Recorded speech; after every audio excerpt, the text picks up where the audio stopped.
রাহুল অরুণোদয় ব্যানার্জিকে হারানোর পর থেকেই তার পরিবার ও কাছের মানুষদের নিয়ে একের পর এক তথ্য সামনে আসছে। এরই মধ্যে এবার সামনে এসেছে এমন একটি খবর যা অনেকেই অবাক করে দিচ্ছে। প্রিয়াঙ্কা সরকার নাকি 3 মাসের অন্তঃসত্ত্বা।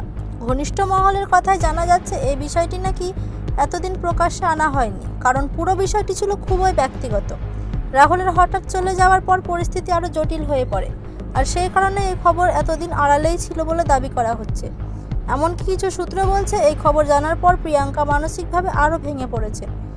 একদিকে প্রিয় মানুষকে হারানোর কষ্ট, অন্যদিকে নতুন জীবনের দায়িত্ব, এই দুটো মিলিয়ে তার পরিস্থিতি নাকি আরও কঠিন হয়ে উঠেছে।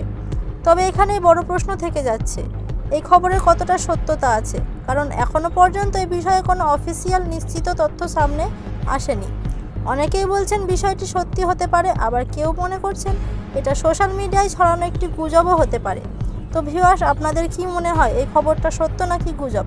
আপনার মতামত অবশ্যই আমাদের কমেন্টে জানাবেন। ধন্যবাদ।